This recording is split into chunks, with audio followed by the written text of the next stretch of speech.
De acuerdo, bueno, pues muy buenas a una nueva sesión de algoritmos de optimización. Hoy vamos a ver pues el final del tema de algoritmos que empezamos a ver en la sesión pasada, bueno, en la sesión de la semana pasada, mejor dicho, donde, bueno, si os acordáis, pues comenzamos a ver un poco los algoritmos que se utilizaban cuando el conjunto de soluciones se podía representar utilizando estructuras de tipo de árbol. Aparte de eso, pues también cara a la sesión práctica que tendréis el próximo miércoles, también vamos a ver el descenso del gradiente, que también va a estar incluida en esa actividad guiada, en la actividad guiada número 2. Y después mi idea es, si da tiempo, comenzar a hablar un poco sobre el proyecto que tenéis que realizar para la asignatura y plantearos los 3 problemas que os vamos a dar para que podáis desarrollar el susodicho proyecto. Antes de comenzar, como siempre, ¿tenéis alguna duda o algo que queráis comentar sobre la asignatura o las sesiones?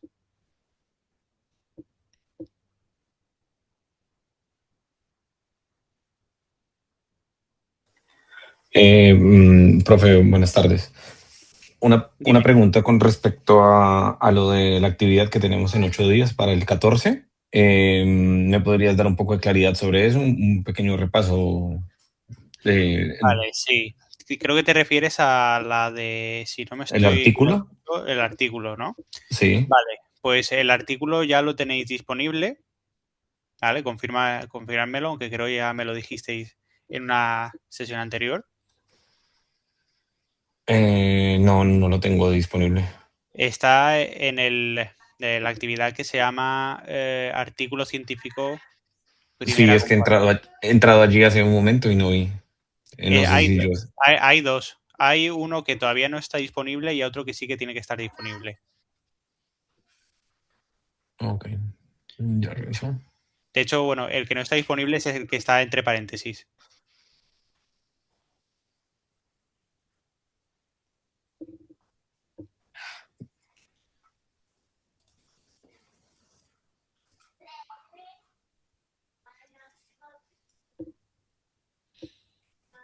Ok, listo. Ok, sí, sí, lo estoy viendo, profe. ¿Vale? Uf. Ahí tienes las instrucciones, bueno, y el propio artículo. Básicamente, para comentarlo brevemente, la idea es que os leáis ese artículo, que lo llevéis preparado. Ahí os he dejado las instrucciones de qué es lo que tenéis que tener preparado y simplemente, pues el día 14, si no digo, si el día 14 tendréis todo el día desde la 00 hora española hasta las 23:59 hora española.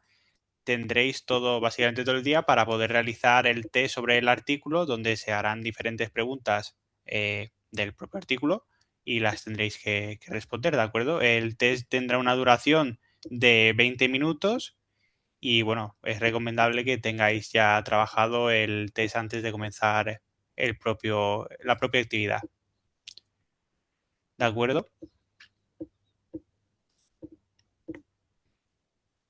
Dale, profe, gracias.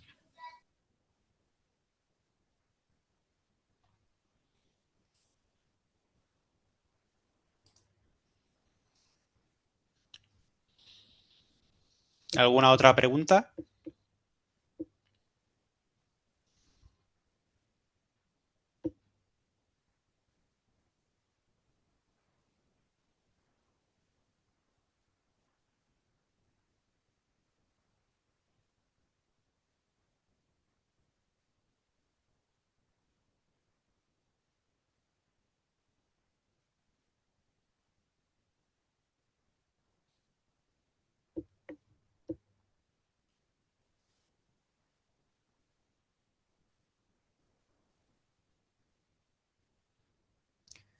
De acuerdo, comprendo que no.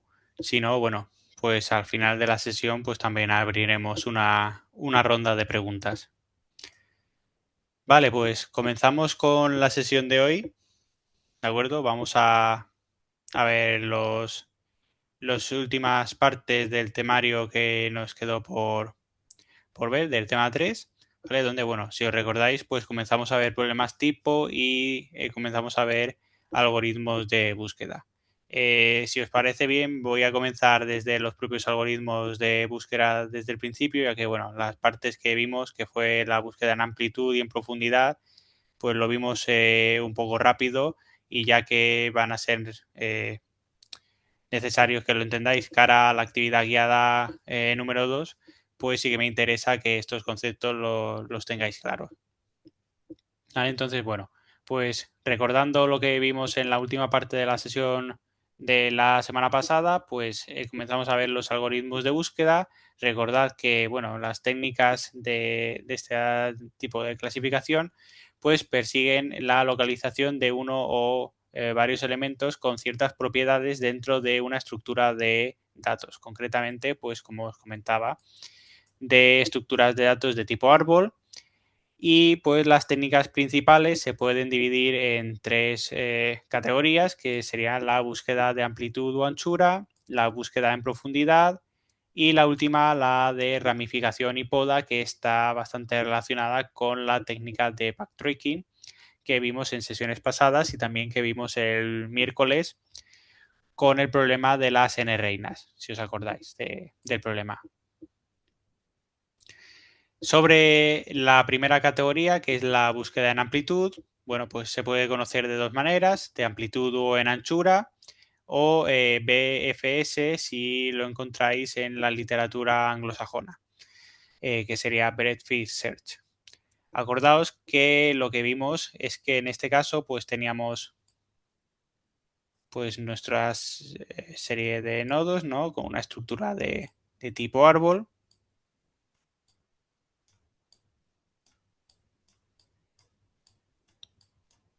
Y la idea, pues en este caso, era ir explorando el árbol por niveles, ¿no? Es decir, teníamos en nuestro primer nivel, que sería el de la raíz, nuestro segundo nivel, que serían los hijos de la raíz, nuestro tercer nivel, que serían los hijos subsiguientes, y la forma que teníamos de explorar este tipo de árbol, pues era comenzar desde el nodo raíz, luego comenzábamos por el primer hijo, segundo hijo, luego los hijos subsiguientes o los nietos de la raíz, ¿no? Exploramos esto y luego pues continuamos explorando los subsiguientes niveles. ¿De acuerdo? Entonces, bueno, pues el esquema general, como indica aquí, pues se utiliza una cola, ¿vale? Una estructura de tipo cola, donde se van almacenando los diferentes nodos. En concreto, ¿cómo se almacenan? Pues el primer elemento que se almacena es el nodo raíz. Cuando se explora, fijaos lo que indica en este caso, añadir al final todos los hijos de ese nodo. Entonces añadiríamos los subsiguientes hijos, esto sería el siguiente nivel, y comenzaríamos a explorar los siguientes nodos de la cola, ¿vale? Si, por supuesto, esto no lo consideramos solución, si lo consideramos solución, pues depende de la situación, podríamos parar ya de explorar o no. Entonces, si el primero no es solución, seguimos explorando los hijos. Una vez exploramos el nodo subsiguiente, pues se añadirían al final de la cola sus hijos.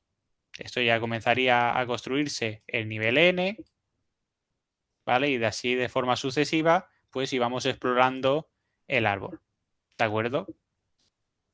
¿Alguna duda hasta aquí? ¿Lo recordabais esto?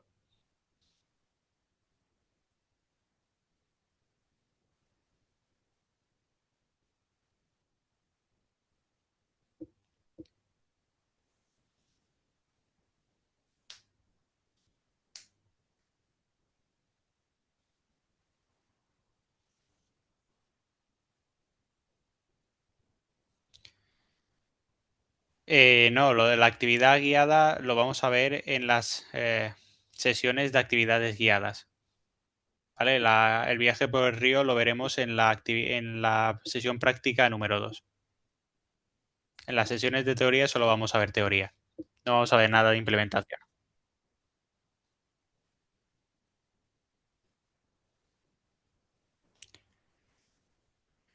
Bueno, pues a partir de BFS, pues teníamos una variante que es el algoritmo a estrella, donde pues aquí aparecía el término de la heurística, ¿vale? La parte de aquí, donde pues aparte de nosotros calcular lo que ya llevábamos explorado del árbol, pues utilizábamos una especie de estimación que nos indicaba cuán lejos estábamos de encontrar una solución posible final. Entonces, pues esto lo que hacía era relajarnos esas fronteras de niveles, ¿no? Donde pues nosotros tendríamos antes esas fronteras duras,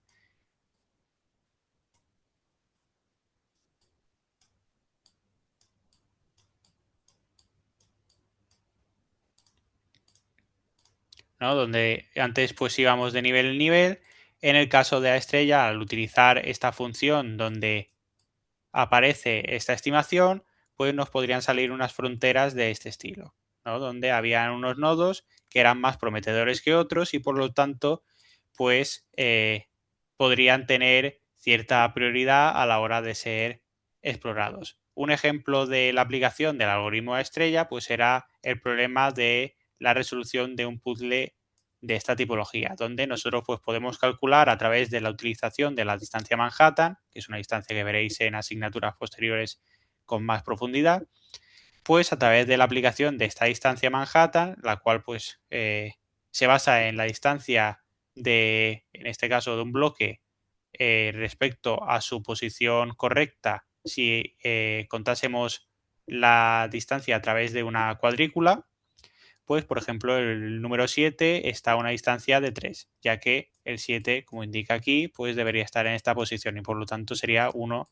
2 y 3, es decir, dos bloques hacia abajo, un bloque hacia la derecha.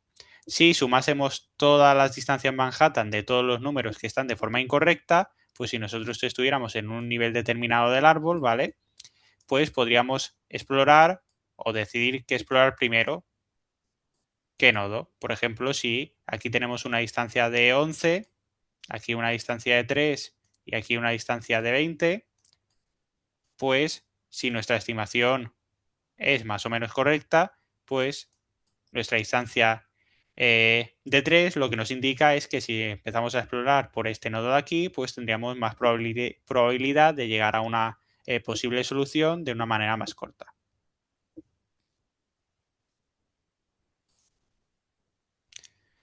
Después, y aquí es por la parte que nos quedamos, estaba la segunda categoría, que era la búsqueda en profundidad, ¿vale? O DFS, si lo buscáis en la literatura inglesa, que sería Depth First Search, que se basa pues en analizar primero todos los nodos más profundos del árbol, ¿vale? Nosotros antes pues teníamos una situación.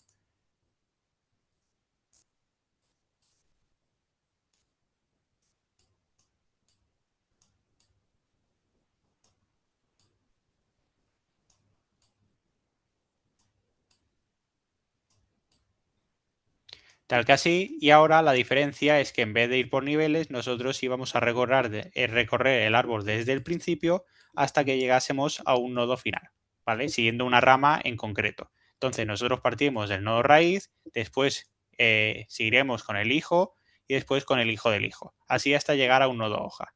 Una vez llegamos a un nodo hoja, ¿qué hacemos? Volvemos hacia atrás hasta que podemos explorar la rama subsiguiente del hijo en concreto. Una vez llegamos al final, pues volvemos hacia atrás hasta pues volver a explorar una rama que todavía no había sido explorada y a partir de aquí llegamos otra vez hasta el final. Y una vez llegamos al final, pues exactamente lo mismo, volvemos hacia atrás y seguimos explorando. En este caso, pues como indica aquí el esquema general, también se utiliza una cola, pero la cola se construye de manera diferente. El primer nodo pues siempre va a ser la raíz y fijaos aquí lo que indica. Primero, probar si el primer elemento de la cola es solución final. Bueno, en ese caso, pues solución ideal, ya no necesitamos explorar más. En caso afirmativo, pues terminamos. En caso contrario, continuamos al paso 3. En el paso 3, fijaos la diferencia respecto al algoritmo en búsqueda en amplitud. Nosotros, en vez de ir añadiendo los hijos al final, los añadimos al principio de la cola. ¿Qué va a implicar esto? Que la generación de los hijos va a tener prioridad a la hora de ser explorado el árbol. Es decir, si yo, por ejemplo, lo pongo en colores, ¿vale? Es decir, el nodo raíz es este, el hijo este es el rojo,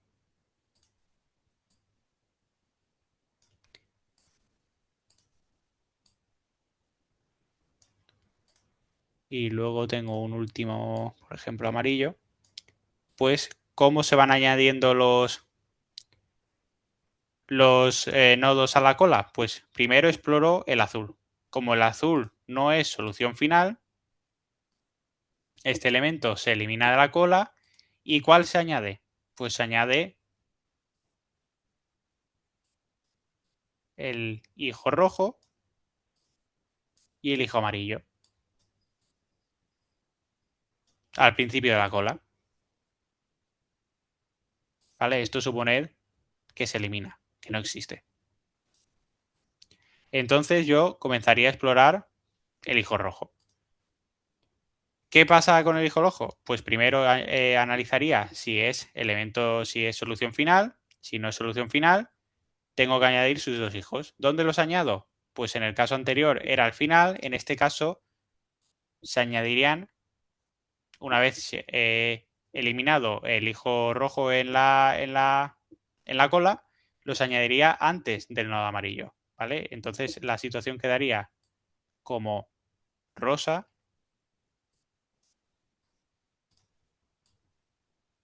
verde y el último el amarillo, ¿de acuerdo? Y así de forma sucesiva. Fijaos que en este caso, pues los hijos en vez de aplicarse o de almacenarse al final, pues tendrían prioridad y se almacenarían los primeros de la cola para que fuesen los primeros en ser explorados. ¿De acuerdo? ¿Se ha entendido? ¿Este también?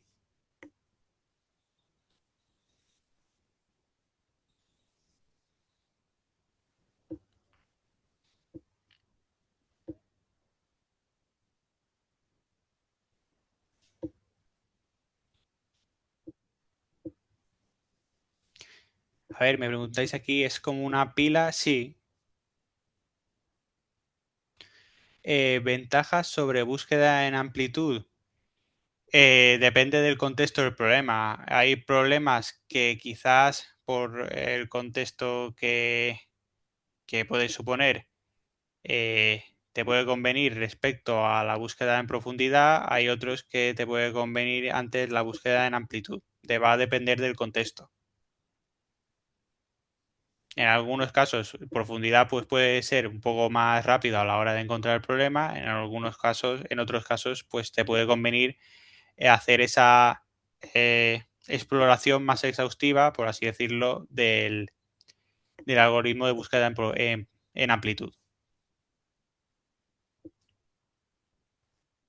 Al final son, pues eso, dos formas de explorar un árbol. El que realmente sí que es más divisivo o más que tiene más impacto a la hora de elegir entre uno u otro es, como veréis, ramificación y poda. Ese sí que realmente, si está bien configurado, nos puede permitirnos ahorrar mucho tiempo en orden de complejidad temporal.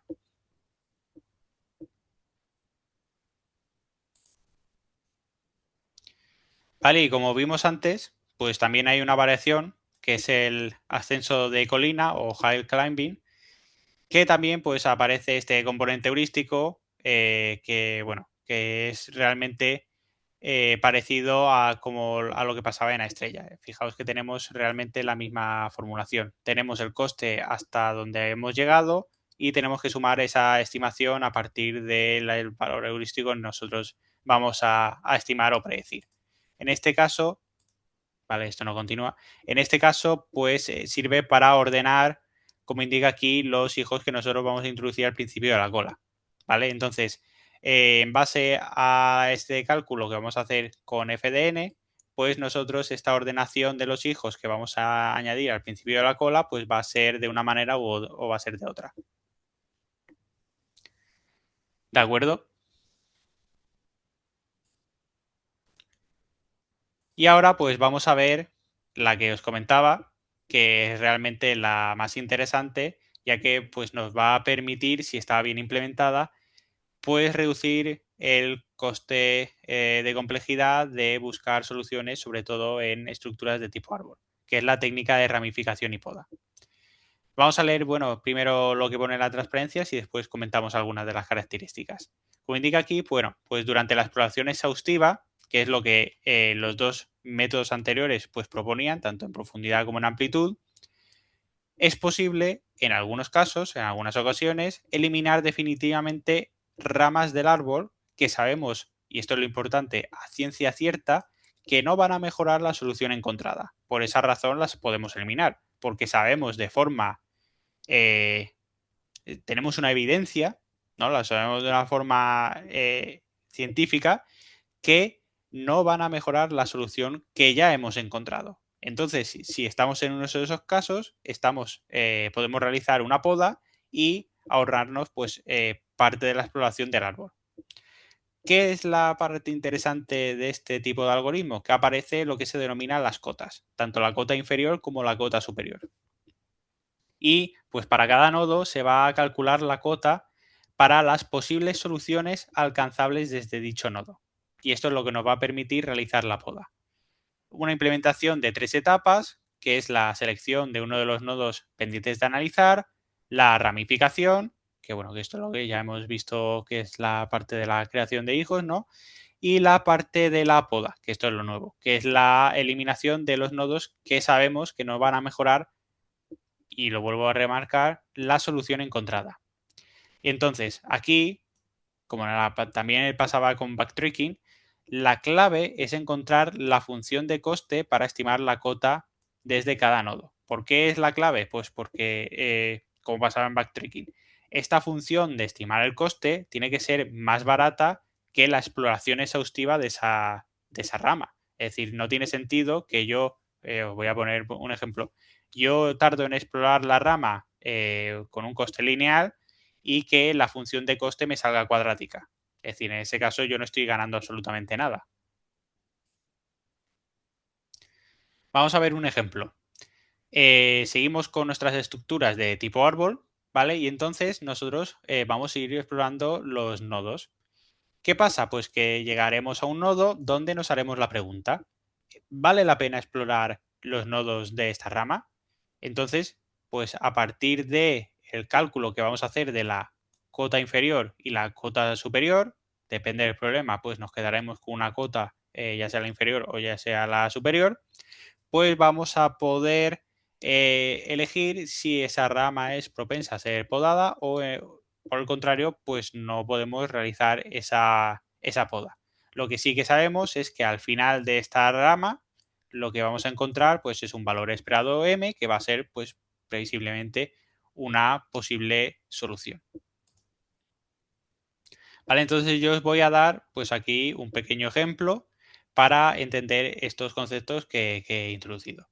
En este caso, pues estaríamos en un ejemplo de maximización. En un ejemplo de minimización, pues sería parecido, pero en este caso, si estamos en una minimización, queríamos encontrar el menor valor. En este caso de maximización, pues queremos encontrar el mayor valor. ¿De acuerdo? Entonces nosotros tenemos nuestro árbol explorado parcialmente. ¿Vale? Nosotros hemos explorado el nodo 1 y el nodo 3 y queremos saber si, si podemos hacer una poda sobre el nodo 2, el 5 y el 4, el cual pues si podemos realizar una poda de alguno de estos nodos, pues evidentemente nos va a ahorrar algo de tiempo. Entonces aquí os hacen dos preguntas que os voy a plantear a vosotros. ¿Merece la pena explorar el nodo 2? ¿Y merece la pena explorar el nodo 5? Y bueno, no lo he comentado, pero aquí tenéis un recuadro que indica la cuota inferior y la cuota superior, ¿vale? Calculada para cada nodo. Entonces, el gris más clarito sería la cuota inferior y el gris más oscuro sería el de la cuota superior. Esto nos indica una estimación de posibles valores que nos podemos encontrar si exploramos esa rama, ¿no? Aquí básicamente lo que nos estaría indicando es que podemos encontrar una solución que puede ser un mínimo de 3 y que puede ser un máximo de 9. ¿De acuerdo? Entonces, bueno, en base a lo que os he comentado, eh, no, pues tienes que realizar una función que te prediga el coste. Es decir, por eso en la transparencia anterior se ponía énfasis en que esa función de coste la tienes que implementar bien, ¿vale? Cada problema vas a tener que analizar si es posible o no aplicarla y sobre todo qué coste tiene esa función. Vale, empezamos quizás por el primero. ¿Vale la pena explorar el nodo 2? ¿Qué me decís? ¿Lo podamos o no lo podamos?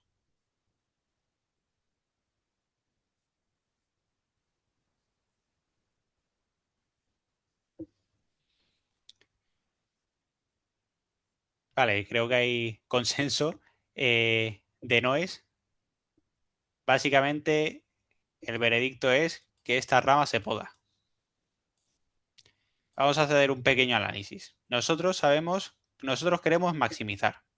Eso es lo primero. Entonces, a nosotros lo que nos interesa es encontrar el mayor valor posible. Sabemos que si exploramos el nodo 2, nuestro mayor valor posible va a ser de 9. Si exploramos el nodo 5, nuestro mayor valor va a ser de 15. Y si exploramos el nodo 4, nuestro mayor valor va a ser de 25. Pero además sabemos que el menor valor del nodo 4 es 12. Es decir, si nosotros exploramos el nodo 4, o las ramas del nodo 4 mejor dicho, en nuestro peor caso vamos a encontrar un valor 12. Como 12 es mayor que 9, que es lo máximo que nos puede dar la rama del nodo 2, pues el nodo 2 no merece la pena ser explorado. ¿De acuerdo? ¿Esto se ha entendido?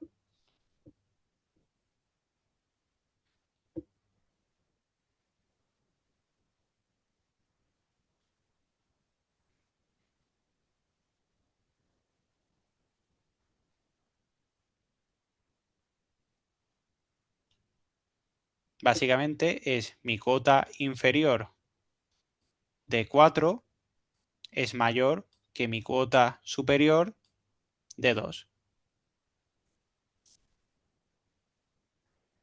¿Vale? Como se ha dado esa condición, el nodo 2 no merece no merece la pena ser explorado. ¿Y el nodo 5? ¿Merece la pena ser explorado?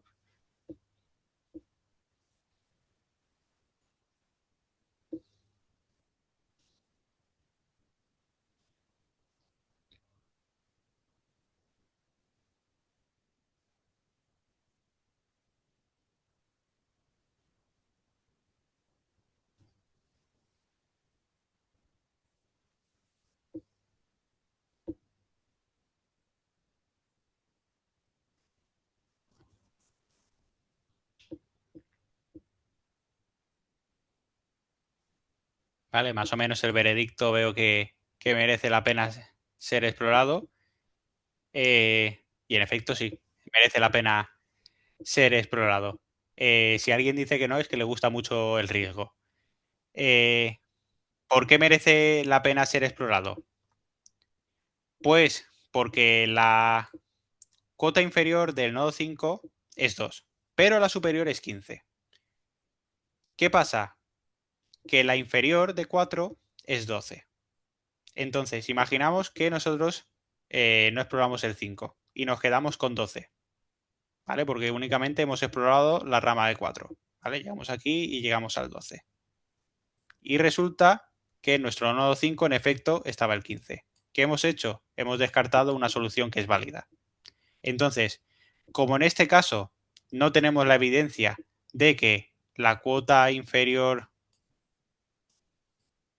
de 4 es mayor que la cuota superior de 5, ¿vale? Esto no se da. Nosotros, en este caso, no podemos descartar soluciones que son válidas. ¿Por un estrecho margen? Sí, porque al final aquí solo hay 3 números que son mayores que 12, que sería el 13, el 14 y el 15. Pero aquí no nos están garantizando que nosotros vayamos a encontrar el 25. ¿Vale? Aquí lo que nos está haciendo es una estimación, que la solución va a estar entre 12 y 25. Entonces, si nosotros aquí ya vamos ignorando posibles soluciones, estamos haciendo una poda mal. ¿Vale? Entonces, por esa razón, el nodo 5 sí que tiene que ser explorado. ¿De acuerdo? ¿Se ha entendido?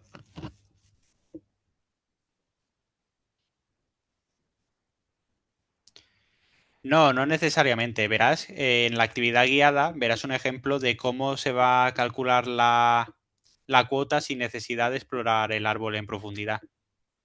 Puedes hacer una estimación en base a la información que tienes actualmente. Es decir, en el ejemplo que vais a ver en la actividad guiada, es un problema de asignación de tareas y tú sabes las que has asignado y las que te quedan por asignar. Entonces, las que te quedan por asignar, tú puedes calcular cuál va a ser el coste.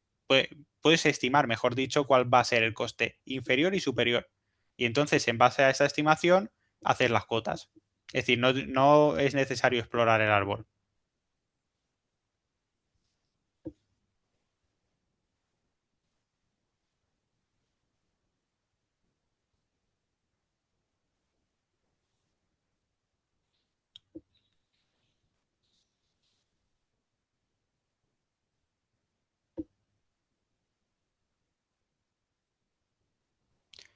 ¿De acuerdo? ¿Alguna otra duda?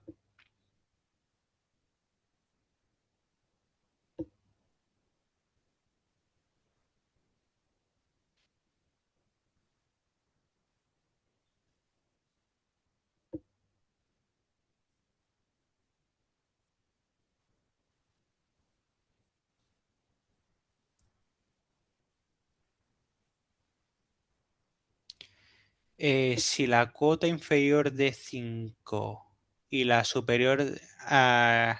sí, en ese caso sí.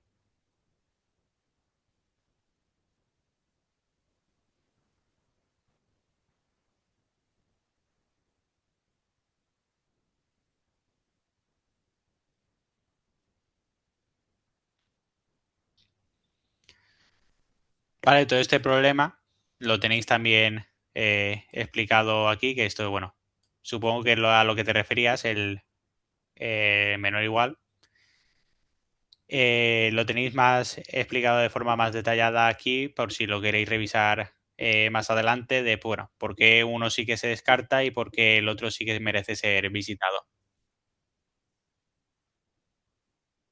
¿Vale? Aquí sí, aquí lo que os indica, el menor igual. Creo que lo he puesto en orden inverso, pero bueno, ya sabéis que al final representa lo mismo.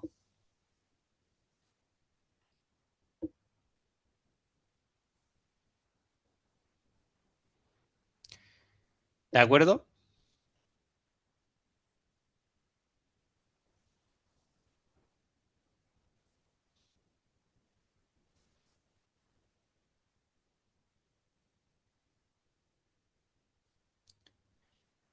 Bueno, pues esto era la parte de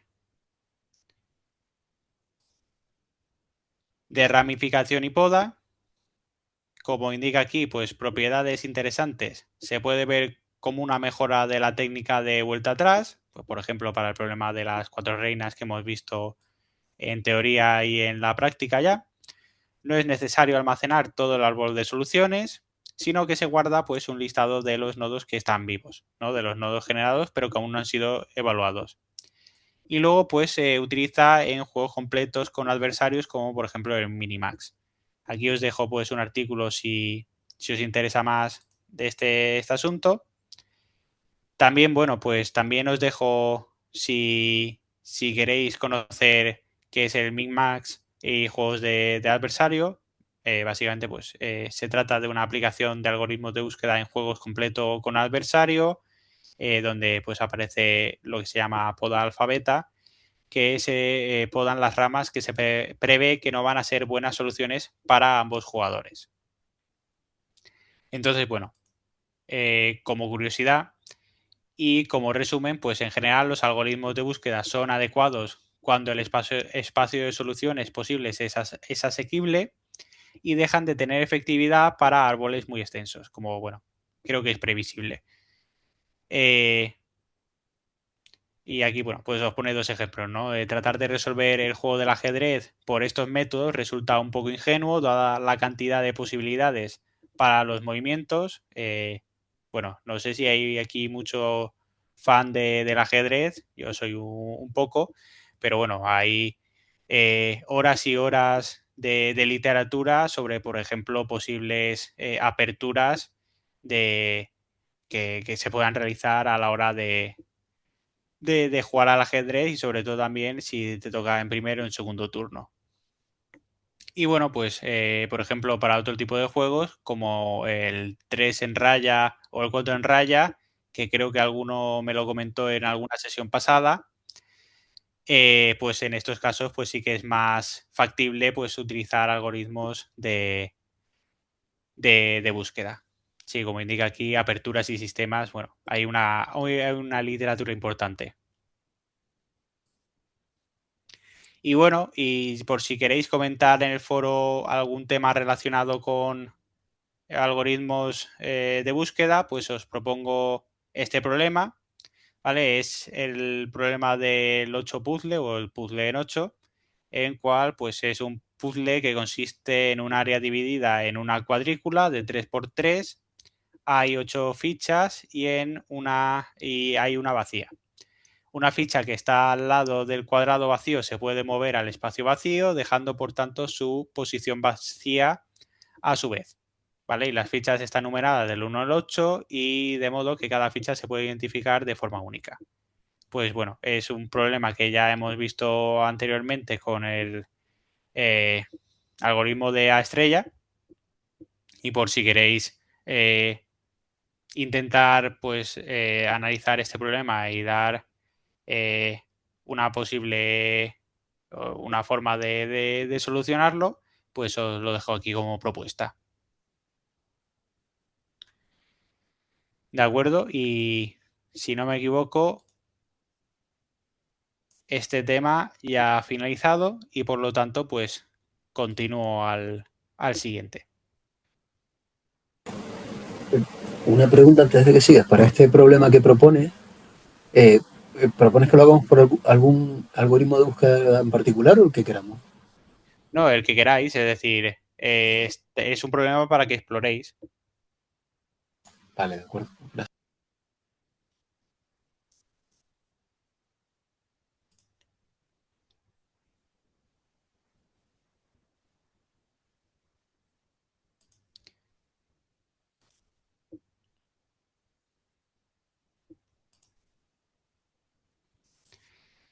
¿De acuerdo? Bueno, pues finalizado el tema 3, pues comenzamos con el tema 4, que es el descenso del gradiente, que va a ser pues un concepto que no solo vais a ver en esta asignatura, sino también en asignaturas posteriores. Antes de eso, y ya que voy a comentar el proyecto de investigación, ¿vale? El trabajo de investigación que os voy a proponer, primero pues os voy a hacer una revisión sobre la complejidad porque me va a venir bien a la hora de después de hablaros de los trabajos. Bueno, lo primero, ¿os acordáis que ya hemos mencionado y también hay una entrada de uno de los foros que habla sobre los problemas P y NP? Pues un pequeño repaso, también os dije que lo íbamos a tratar en un tema específico, bueno, pues el tema ha llegado y pues básicamente recordaros que los problemas P pues eran los problemas, por así decirlo, más ideales, ya que el P era en tiempo polinómico, como indica aquí, y significa que la solución es obtenible en tiempo polinómico para ese problema y además también es verificable en tiempo polinómico. ¿Vale? Fijaos que aquí indica el sí y el sí. Y como indica aquí también, pues son los de menor dificultad. Luego teníamos otra tipología de problemas que son los NP y si conocéis teoría de matemática discreta o teoría de conjuntos, Pues fijaos que en principio todo problema P se considera NP, ¿vale? Es decir, hasta que no sé, esto es un poco como lo de eres inocente hasta que se muestra lo contrario, pues aquí todo problema es NP hasta que se demuestra que es P. ¿Por qué esta distinción es importante? Pues porque los problemas NP, pues no, algunos son, se puede obtener su solución en tiempo polinómico, como indica aquí, pero sí que son verificables si nos dan la solución en tiempo polinómico. Entonces, esta distinción ya es lo suficientemente importante como para saber qué problema estamos considerando. Y luego tenemos las dos últimas asignaciones o clasificaciones que ya sí que son las más complejas, que es NP completo y NP duro, o NP complete o NP hard si lo buscamos en la literatura inglesa. ¿Qué pasa que en estos tipos de problemas? Que es desconocido si tiene una solución, si se puede obtener una solución en tiempo polinómico. Sí que es verificable si nos dan una solución, saber si esa solución es correcta en tiempo polinómico, y luego los más complicados serían los NP duros, que desconocemos si es posible obtener su solución en tiempo polinómico, y además incluso lo que es la verificación de la solución también a priori en algunos sí que será, en otros no. ¿De acuerdo? Entonces, bueno, pues ¿para qué sirve esta tabla? Pues para saber si cuando nosotros nos vamos a encontrar un problema, lo primero que nos debería interesar es saber qué tipo de problema estamos intentando optimizar, sobre todo porque si nos encontramos con estas dos clasificaciones, si nuestro problema es NP complete o NP hard, pues ya sabemos que vamos a encontrarnos ciertas limitaciones o restricciones que no van a jugar demasiado a nuestro favor, y que por lo tanto pues vamos a tener que utilizar algunas aplicaciones alternativas, pues en este caso probablemente algoritmos heurísticos, donde pues no va a ser, no nos van a garantizar que vayamos a obtener la mejor solución óptima, pero sí al menos una buena solución local. Bueno, antes de pasar también como curiosidad, se le llama también el problema del $1.000.000, concretamente a esta pregunta. Igual alguien lo conoce, que es intentar demostrar que todo problema NP es P. Básicamente, intentar demostrar esta igualdad es un problema que ya se ha planteado desde hace ya unos cuantos años, y básicamente, pues si a la persona que consiga demostrar que P es igual a NP, pues se le va a recompensar con $1.000.000, o eso dicen. Sobre lo que os comentaba de algunos problemas. Bueno, pues para los problemas NP completo, lo que se tiene que satisfacer es lo que se denomina aquí la satisfacibilidad booleana, o SAT, ¿vale? Y como indica aquí, pues todos los problemas NP completos se saben que son NP completos porque se reducen a esta satisfacibilidad booleana. Si queréis más información sobre ello, pues aquí tenéis el enlace de Wikipedia para obtener más información sobre ello. Y luego, por ejemplo, ya hemos visto un problema que se considera NP duro o NP hard. ¿Cuál? Pues si os acordáis, en la sesión pasada ya vimos el problema del agente viajero o TSP. ¿Vale? Este problema a día de hoy está clasificado como NP duro. ¿De acuerdo? Y por esa razón, como ya vimos, pues es necesario aplicar otra tipología a la hora de encontrar soluciones óptimas, que esto lo veremos en sesiones posteriores, como por ejemplo pueden ser los algoritmos heurísticos o incluso también los genéticos. Bueno, aquí os dejo también más, por si queréis curiosear más sobre la igualdad o la posible igualdad de si los problemas P es NP.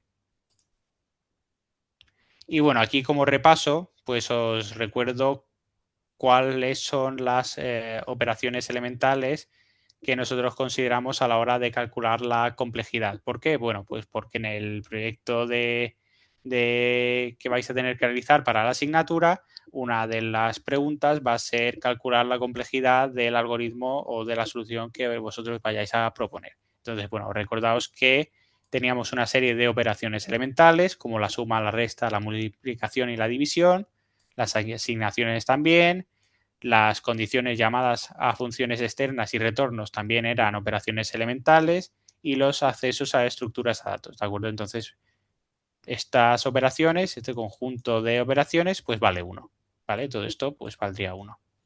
Y luego pues indica aquí, ojo con los bucles anidados, que ya sabéis que es lo que más, lo que es más propenso a la hora de aumentar la complejidad temporal, en el cual pues los dos bucles anidados pues muy probablemente vaya a calcularse como un n al cuadrado y por lo tanto pues una complejidad cuadrática. Luego también recordad que la Big O, pues nosotros íbamos despreciando los elementos constantes y al final nos quedábamos únicamente con aquel elemento dominante del cálculo de la complejidad. Entonces, bueno, en base a esto, pues para recordar un poco cómo se realizaba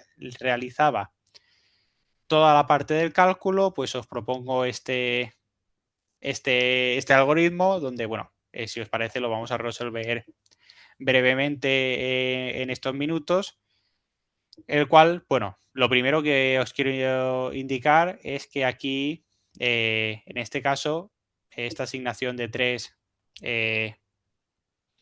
se le ha asignado aquí un 3 como se le podría asignar otro número, ¿vale? Esto simplemente indicaros que a veces hay cierta variabilidad a la hora de hacer el sumatorio o el conteo de operaciones elementales. Al final, bueno, tiene cierta poca relevancia porque ya sabéis que al final los elementos dominantes no son las constantes, sino son los n cuadráticos, etcétera. Entonces, bueno, aquí simplemente indicaros que hay 3. Yo probablemente aquí añadiría quizás 4, ¿vale? Ahora os comentaré por qué, pero bueno, la solución al final más factible siempre suele ser decir que aquí hay un coste constante, por ejemplo, K, ¿vale? Bueno, no me quiero adelantar, vamos a ir por orden y ahora os comento.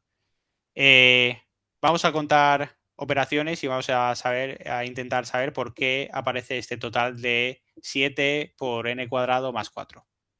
Comenzamos a contar fuera del bucle y luego comenzamos a contar en el bucle. Aquí tenemos una primera asignación, con lo cual ya tenemos un coste 1. Aquí tenemos dos asignaciones, A y B, por lo tanto ya tenemos aquí un coste 2. El bucle por ahora me lo salto. Y aquí lo último que tenemos es un return, ¿vale? Con lo cual, como vamos a devolver un resultado, pues aquí aparece un 1. Si contamos 1 más 2 más 1, aquí aparece el 4. Vale, hasta aquí, ¿todos conmigo o alguien se ha perdido? Hasta el cálculo de este 4.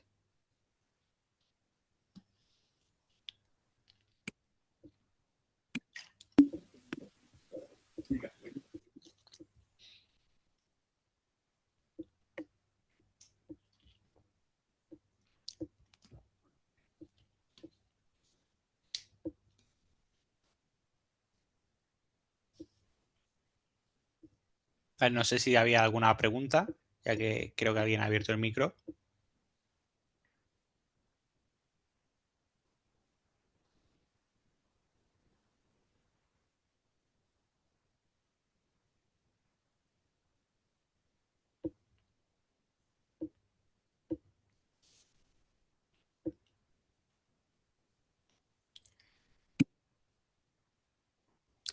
Vale, si no, bueno, pasamos ahora a la parte más crítica, que es la de dentro del bucle. Aquí tenemos un for, ¿vale? Vamos a llamarle el for i o el bucle i. El bucle i va desde 0 hasta n, ¿vale? Recorre básicamente todo L. Entonces, aquí tenemos un coste de n, que sería hasta n. El segundo bucle, que le vamos a llamar el bucle j, es de n, es decir, es de 0 hasta n-1. ¿Vale? Fijaos aquí que se hace, bueno, este i más 1 y por esa razón sale el del n menos 1. Porque empezaría en la segunda posición del array o del vector. ¿Vale? ¿Hasta aquí bien?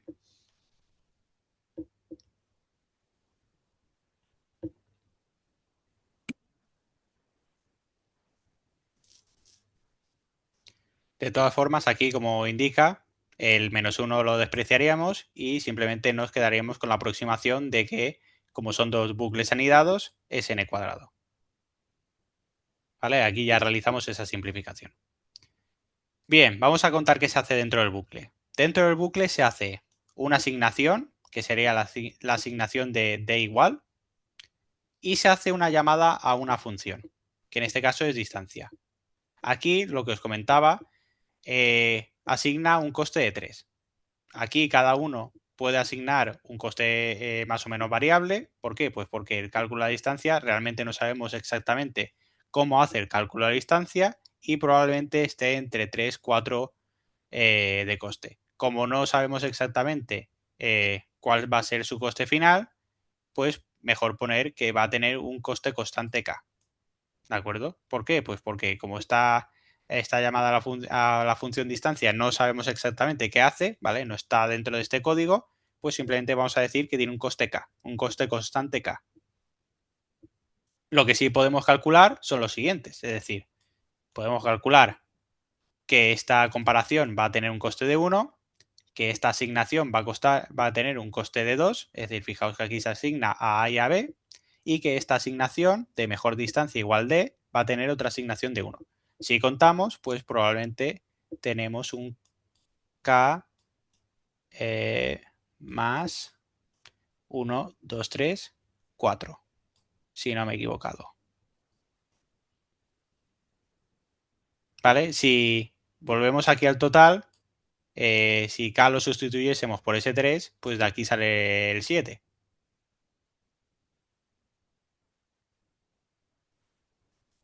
¿De acuerdo? ¿Hasta aquí bien?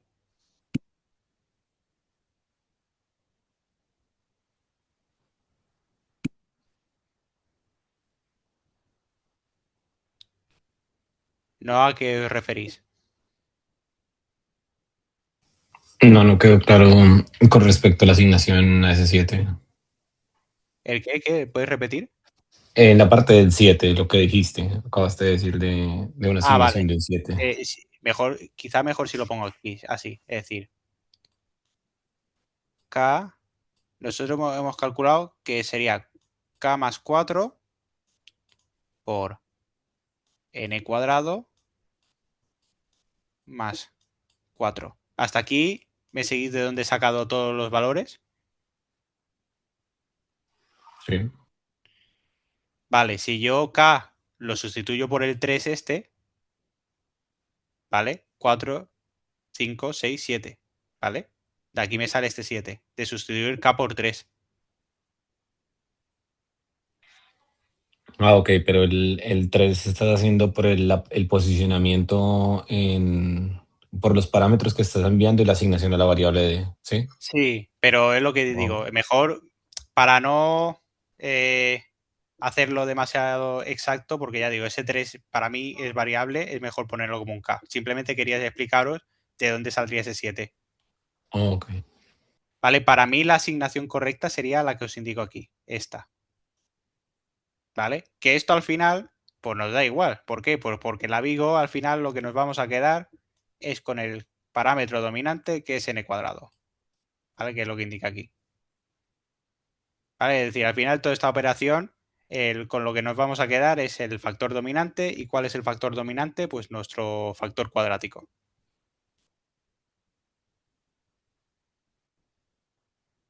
Sí, exacto. De ahí saldría más o menos el 3.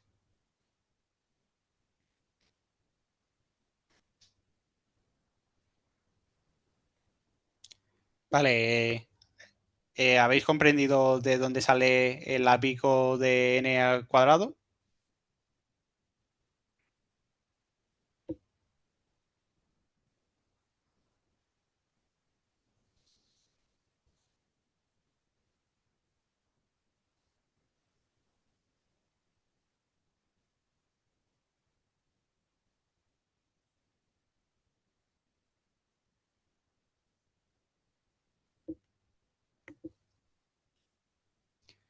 Vale, pues os he dejado dos ejercicios más para que practiquéis, ¿vale? Uno es Fibonacci, el otro es, si os acordáis, es el algoritmo de búsqueda Quicksort. Y bueno, os he dejado también aquí el coste de complejidad, cómo se haría el coste de complejidad para que si queréis practicar, pues también veáis cómo se realiza la solución. Básicamente, comento el de Fibonacci por encima. Recordad que Fibonacci nosotros teníamos el coste de calcular un número, era el coste de calcular el anterior y el anterior del anterior. ¿Vale? Entonces, bueno, pues simplemente si vamos igualando esta ecuación de aquí, pasaríamos a esta ecuación. De esta ecuación podríamos lo que se denomina una ecuación característica de segundo grado, que sería pues x cuadrado menos x menos 1 igual a 0. Después obtendríamos los valores x1, x2 que se ven en pantalla, sustituyendo, pues al final pues encontraríamos este coste que fijaos pues aparece ya aquí el coste dominante que va a ser el exponencial. Como digo, os dejo estos ejercicios, el de Fibonacci y el de Quicksort para que practiquéis, ¿de acuerdo? Tenéis aquí ya las soluciones de cuál va a ser su pico. Y también os vuelvo a recordar la tabla más importante en nuestro caso, que va a ser la que os muestro a continuación. ¿Por qué va a ser importante? Pues con lo que os comentaba. En el proyecto vais a saber ecuaciones de recurrencia y tema de examen, sí. Sí, sí. No solo únicamente son bucles. También hay que tener en cuenta las recurrencias.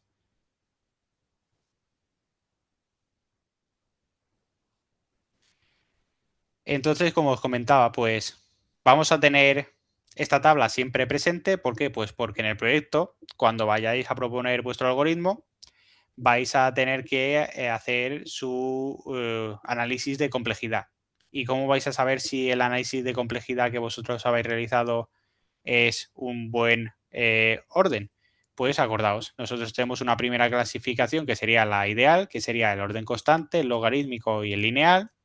Otra que ya es, bueno, no es la peor situación, pero es manejable, que sería el cuasi lineal, el cuadrático, el cúbico y el polinómico. Y la peor situación sería encontrarnos con un orden exponencial o un orden factorial. Entonces, bueno, simplemente tened esta tabla en cuenta, ya que probablemente la vayáis a tener que utilizar para justificar vuestros resultados. Y antes de ir a la explicación de los problemas de trabajo, ahora comento con él. Va a ser lo último que vayamos a ver de la clase. Todavía no he hablado nada del proyecto. Simplemente tened en cuenta lo que os he comentado. Antes de eso, pues lo que sí que me interesa es ver el descenso del gradiente, ya que va a ser lo que vayamos a ver. Los ejercicios son estos. Estos, los que están aquí en pantalla. Aquí tenéis el código, ¿vale? El código a analizar. Y aquí tenéis el otro código a analizar. No, son los de la transparencia.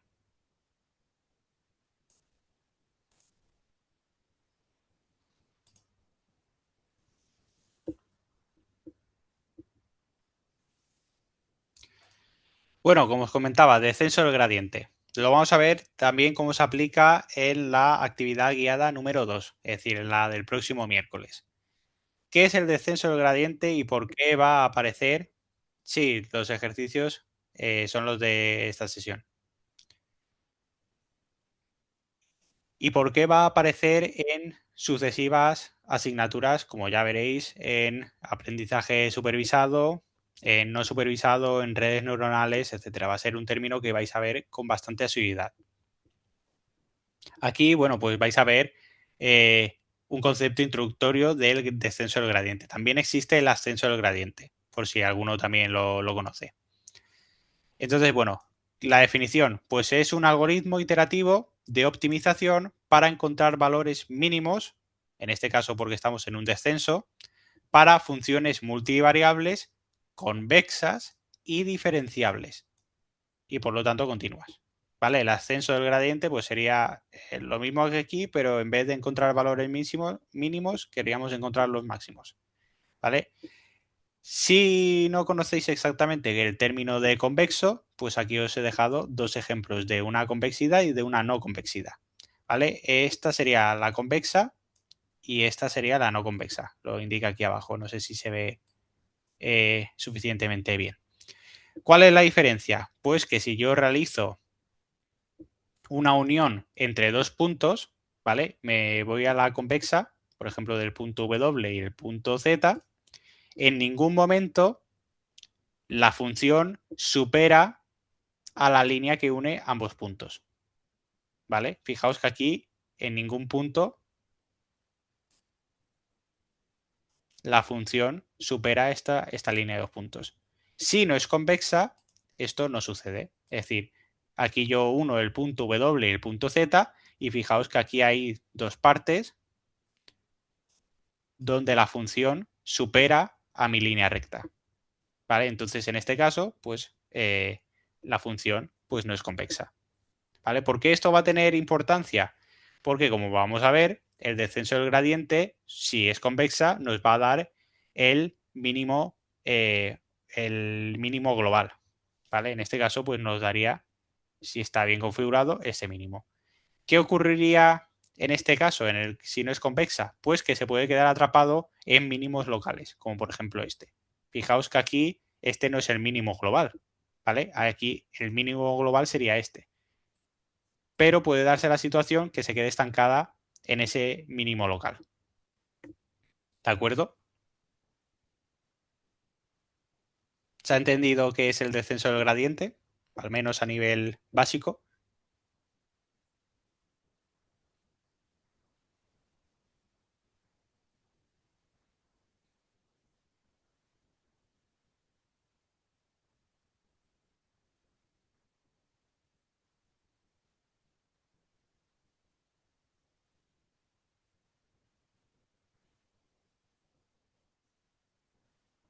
Sí, exacto. Esto es bastante importante en redes neuronales. Es un término clave en redes neuronales.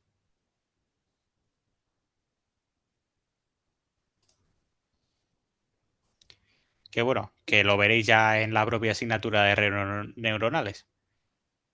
Bueno, cosas o características interesables del descenso del gradiente. Bueno, pues que es diferenciable y por lo tanto pues es derivable en n variables. ¿Vale? Esto va a ser la parte importante de este algoritmo. Pues el gradiente pues se puede definir como un vector, ¿vale? Diferente para cada punto, cuyas coordenadas son, y aquí lo importante, las derivadas parciales, ¿vale? Por eso, si os acordáis en la primera sesión os dije, acordaos de repasar la parte de derivadas. Entonces, bueno, pues aquí os doy un ejemplo de, por ejemplo, cómo se haría toda la parte de la derivación en base pues a dos puntos, ¿vale? Al punto X y al punto Y. ¿Vale? Fijaos que el gradiente lo que nos daría sería cómo movernos por parte del punto X y cómo movernos por parte del punto Y. ¿Vale? Lo digo por si hay alguien que va un poco perdido en la parte de derivadas, pero ¿sabríais derivar esta función? ¿Os acordáis más o menos cuál es la regla para la derivación en este caso?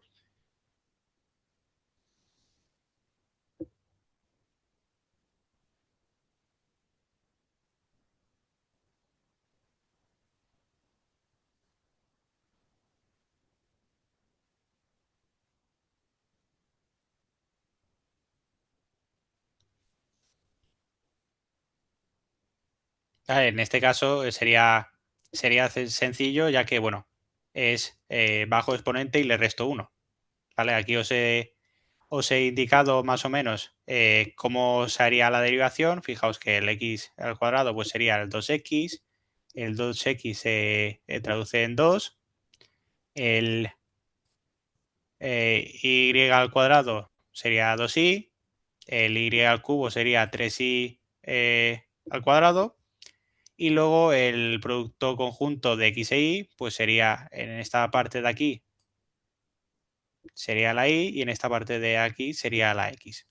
¿Vale? Repasarlo de todas formas, porque bueno, a la hora de utilizar el descenso del gradiente, pues va a ser necesario saber de dónde sale la parte de la derivación. Entonces, bueno, pues la idea es que si nosotros estamos en un punto PT, por ejemplo este, ¿vale? Esto,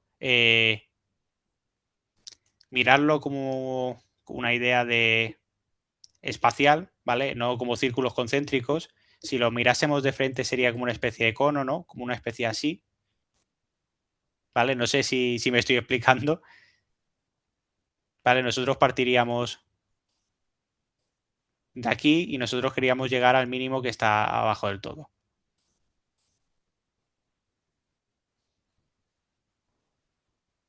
Sí, exacto. Y nosotros lo que queríamos llegar es a la parte mínima, ¿vale? Que sería la del centro. Esto sería como eso, pues una especie de cono hacia abajo.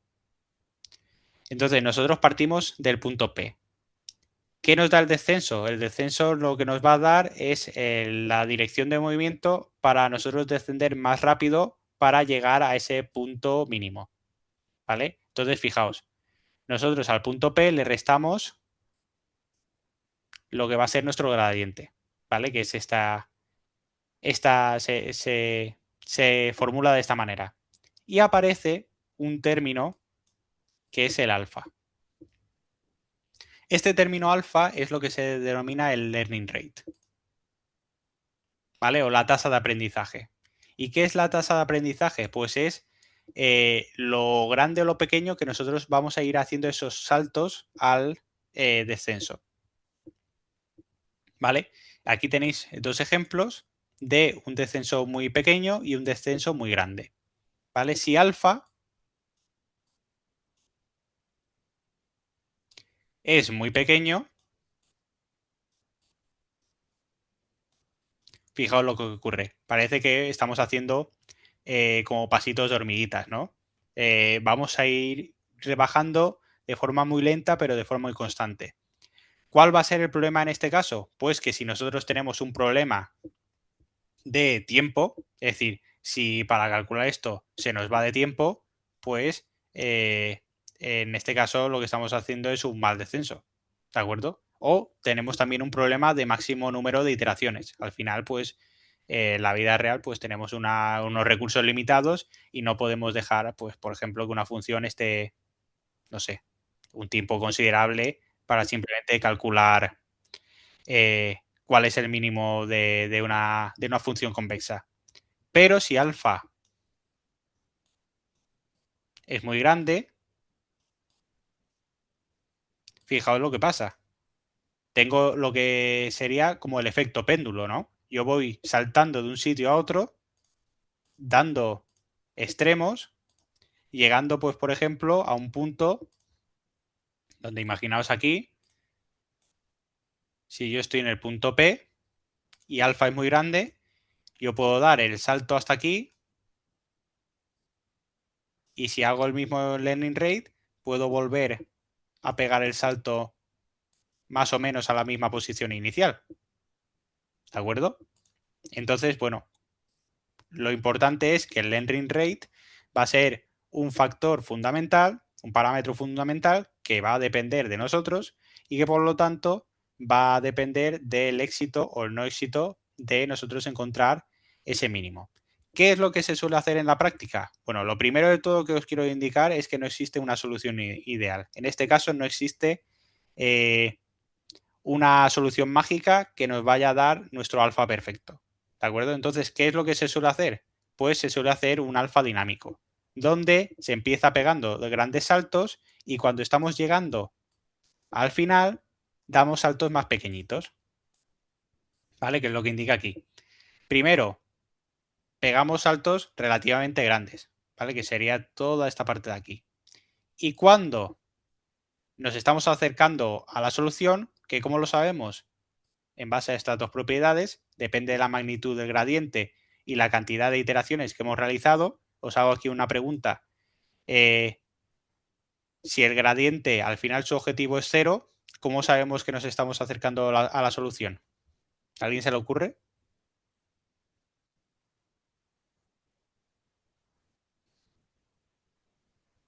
Sí, pero ¿qué propiedades tendría ese gradiente?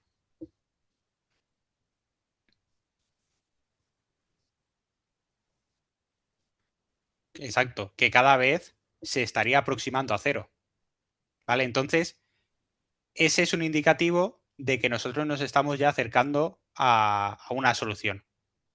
Y luego otro indicativo, pues es la cantidad de iteraciones también que hemos llegado. Entonces, de esa manera se va transformando alfa de forma dinámica. ¿De acuerdo? No se mantiene, digamos, con un coste fijo.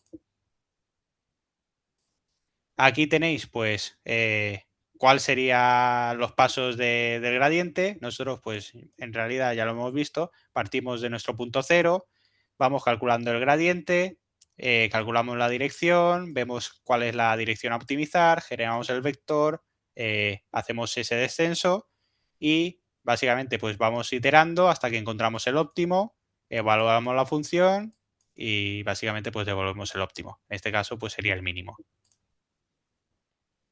¿De acuerdo? ¿Hasta aquí bien?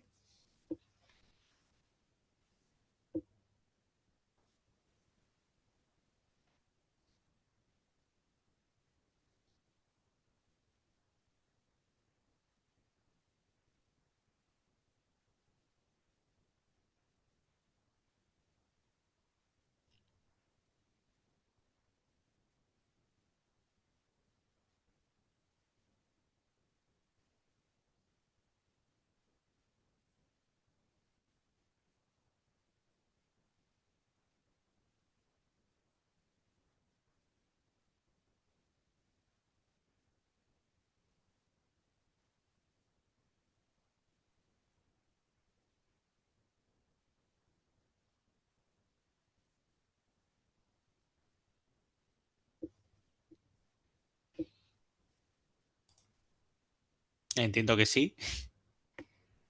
Eh, Así que bueno, os voy a seguir comentando el descenso del gradiente. En este caso, pues voy a comentaros, o adelantándome, mejor dicho, algunas asignaturas, como va a ser aprendizaje supervisado. Esto, bueno, como comento en la asignatura de aprendizaje supervisado, pues lo veréis con mayor detalle. Pero bueno, ¿dónde se aplica el descenso del gradiente en Machine Learning? Pues, por ejemplo, en el caso de la regresión lineal. ¿De acuerdo? No sé si conocéis el algoritmo de regresión lineal.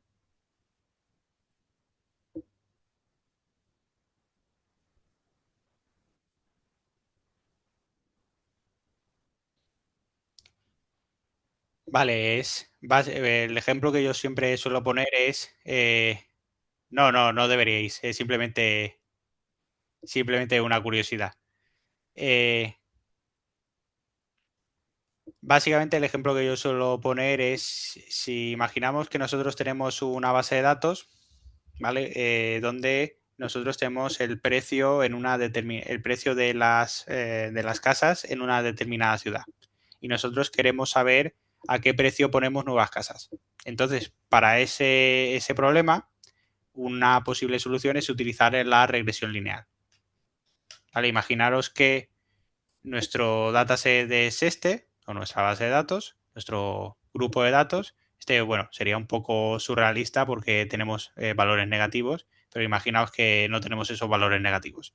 Los puntos azules serían nuestras muestras, nuestras casas ya catalogadas, donde nosotros sabríamos exactamente su precio en base a ciertas características. En este caso, pues por ejemplo, puede ser sus metros cuadrados, y nosotros vamos a estimar esta línea roja. ¿Qué va a ser esta línea roja? Pues va a ser nuestra estimación de precio.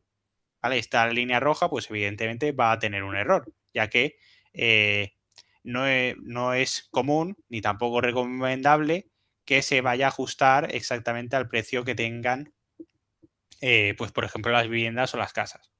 ¿Vale? Pero bueno, es una forma de hacer esa predicción o esa estimación de un precio en concreto. ¿Vale? En este caso, ¿para qué se utiliza el descenso del gradiente? Pues para ajustar esta línea roja, ¿vale? Para ir cada vez ajustándola más para que el error producido entre lo predicho y lo real cada vez sea menor. ¿Qué es el error que se calcula? Es lo que se llama el error cuadrático medio. ¿vale? El error cuadrático medio es respecto a lo que yo he predicho, ¿vale? Respecto al valor real, ¿vale? Simplemente pues se hace el valor real menos el x sub hat, que a veces lo vais a ver de esa manera, ¿vale? Esto elevado al cuadrado. ¿Por qué se eleva al cuadrado? Bueno, pues porque los errores grandes los penaliza mucho, ¿vale? Entonces, por ese motivo, pues aparece, se suele utilizar el error cuadrático medio para ajustar en estos casos. Entonces, bueno, pues imaginaos que al principio pues tenemos una línea tal que así, ¿vale? Que se va mucho de lo que sería el resultado ideal, pues con el descenso de gradiente lo que nos indicaría es hacia dónde dirigimos la línea de predicción, ¿vale? En este caso, pues lo que nos indicaría es cambiar lo que es la parte de la inclinación, ¿de acuerdo? ¿Hasta aquí bien?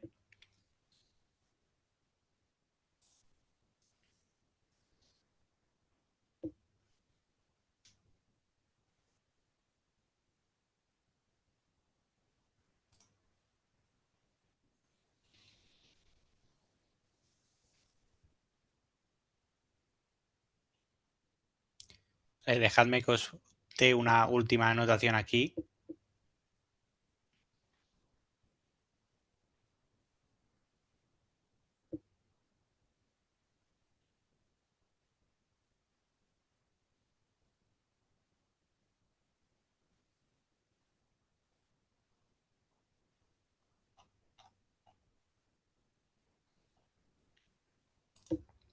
¿Vale? Esto en este caso, pues supongo que más o menos podéis intuir que esto va a tener una especie de forma así,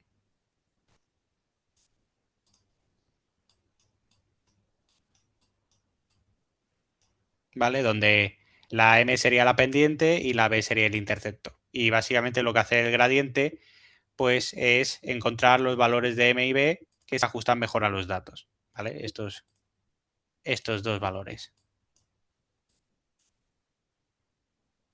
No, ajustaría los dos. Se ajustaría la m y la b. Ambos ajustaría. No necesariamente únicamente la pendiente.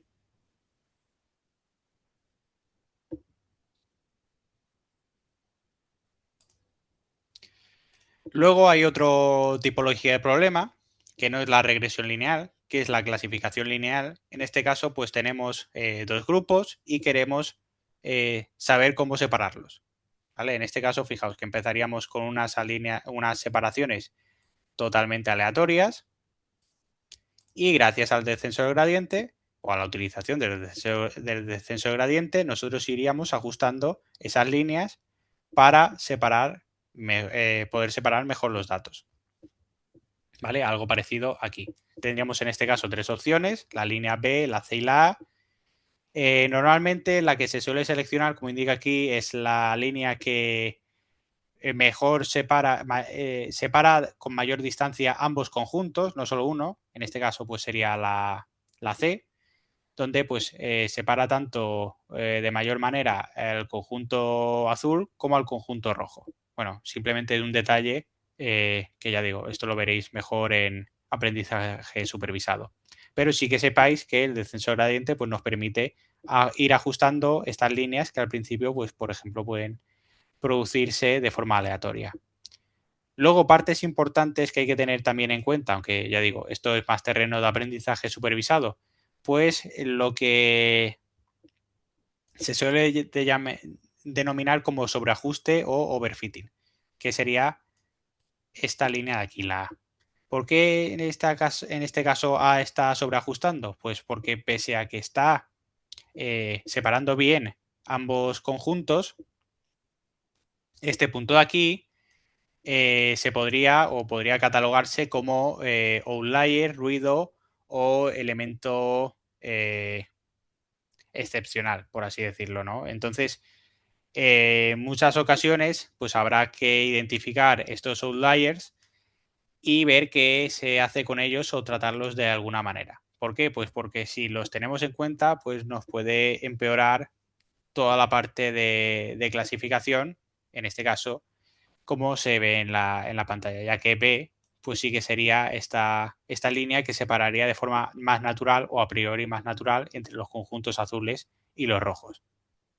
Ahora aquí os dejo también otro ejemplo de un claro outlier, donde pues en este caso si hiciésemos caso omiso a lo que os he comentado antes y tendiésemos al sobreajuste, pues probablemente en este caso haríamos una muy mala clasificación con un alto porcentaje de error. Entonces, bueno, pues también introduciros el concepto de elemento extraño, barra ruido, barra outlier, se le suele denominar de varias maneras, o valores atípicos, como indica aquí, y que, bueno, pues que estos valores, como ya veréis, va a ser necesario tratarlos de alguna manera, o al menos tenerlos en cuenta. Luego va a haber situaciones como estas, donde la clasificación lineal pues no va a ser posible y por lo tanto aquí ya entran en juego, pues como ya menciona alguno de vuestros compañeros, las famosas redes neuronales, donde sí que nos van a permitir pues hacer este tipo de clasificación que no son lineales. Y bueno, como detalle, pues en estos casos, en vez de utilizar el error cuadrático medio para toda la parte de clasificación, pues utiliza lo que se denomina la cross entropy o la entropía cruzada para problemas de soluciones binarias. Y bueno, pues simplemente como curiosidad de qué es lo que se utiliza en este caso para el ajuste del descenso del gradiente.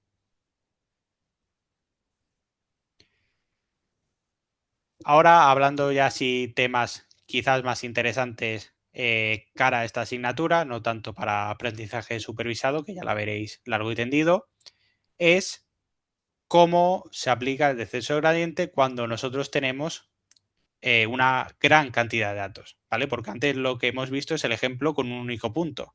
En problemas reales, lo que nosotros vamos a tener es una agrupación de puntos, ¿vale? Una agrupación de datos. Entonces, en este caso, pues aparece la pregunta de cómo hacemos ese descenso. ¿De acuerdo? ¿Por qué digo esto? Pues porque existen tres posibles soluciones. Podemos considerar todos los puntos y en base a toda esa consideración hacemos el descenso. Podemos utilizar un único punto del grupo o podemos quedarnos con la solución mixta o la mezcla entre ambos conceptos y encontrar y utilizar únicamente un subconjunto del grupo, que es lo que se denomina el mini batch. ¿Vale? Utilizar todos los puntos para calcular la desviación en cada iteración es lo que se denomina el batch gradient descent. Utilizar un único punto es lo que se denomina el gradiente estocástico y la opción intermedia que utiliza lotes reducidos es lo que se denomina como mini batch. ¿De acuerdo?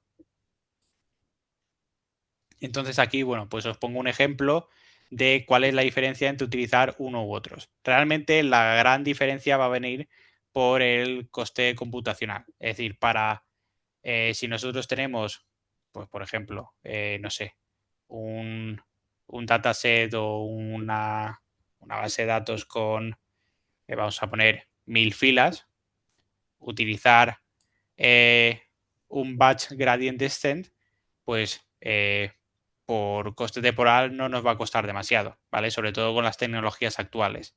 Pero si tenemos ya un dataset o una base de datos de, no sé, de millones y millones de filas, igual hacer una opción de batch gradient descent es excesivamente costoso. Por lo tanto, lo que se puede optar es por un stochastic gradient descent, ¿vale? Que es bastante más rápido que el batch gradient. O, como indica aquí, optar por un equilibrio, ¿vale?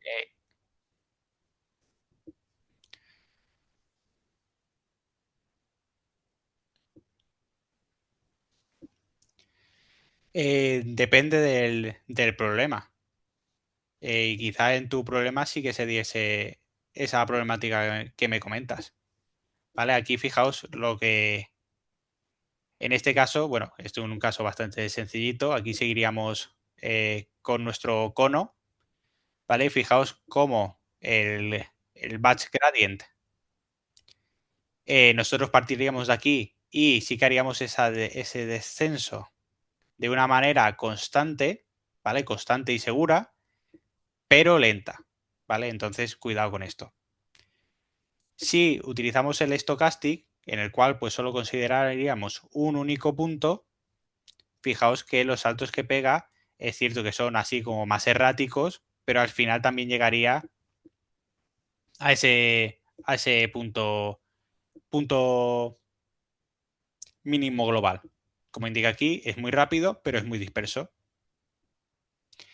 ¿Y cuál es la solución ideal?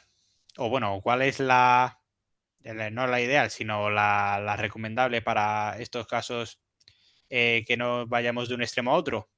Pues el uso del mini batch, que como veis aquí, pues es cierto que es también más dispersa, pero al final pues tenemos ese equilibrio entre rapidez y seguridad. ¿De acuerdo? ¿Alguna duda hasta aquí?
Vale, estaba mirando por curiosidad por lo que me has comentado, Andrés, sobre el problema de divergencia y, y lo que estaba mirando es que probablemente quizás el problema estaba más en el learning rate que en la propia... Bueno, tampoco conozco el problema o el contexto del problema, pero sí que quizás el problema estaba en el learning rate, en la configuración del propio learning rate.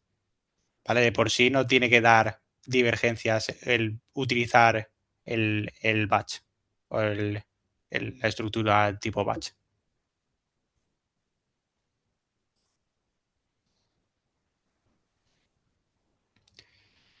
Y eh,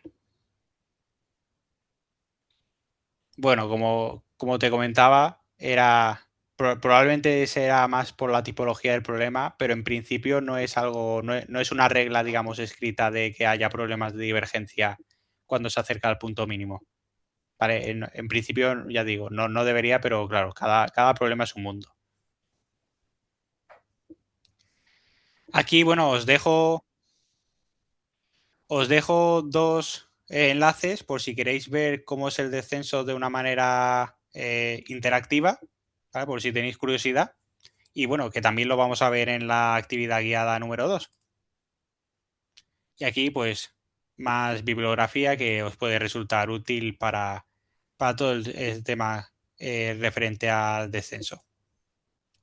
Y ahora, pues, vamos a ver con la parte que también quizás más os interese, sobre todo porque es parte evaluable, que van a ser los problemas o los tres problemas planteados para resolver en el proyecto de la asignatura, ¿vale? Ya sabéis que el proyecto, pues ya tenéis los grupos disponibles, que supongo, bueno, que ya os habéis ido asignando lo mejor posible y básicamente pues va a ser un proyecto donde vais a tener que seleccionar uno de los tres problemas que os voy a proponer, ¿vale? Repito, uno de los tres, no los tres, solo uno, De estos tres, pues elegís el que más os guste, el que más os motive, el que más veáis sencillo. Todos puntúan lo mismo.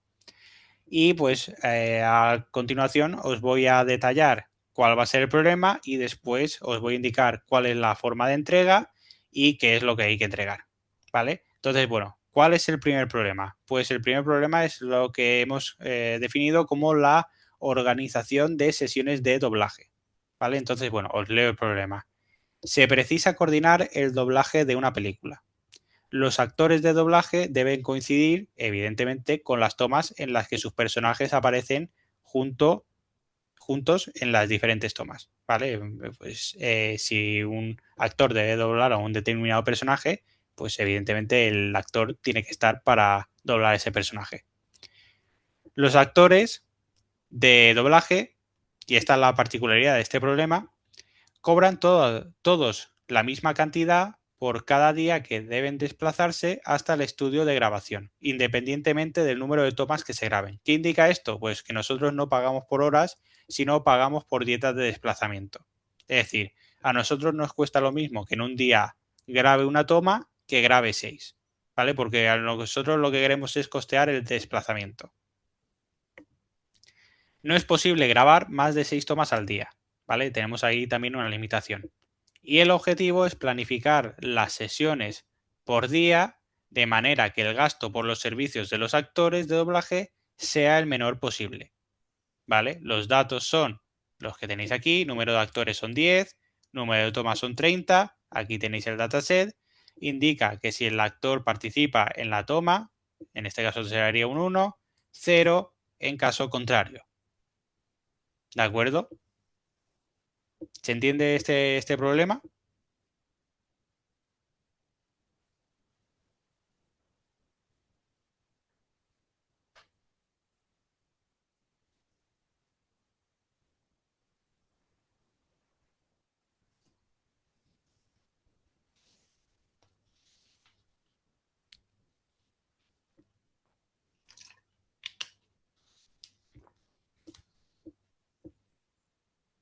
Vale, pues vamos al segundo.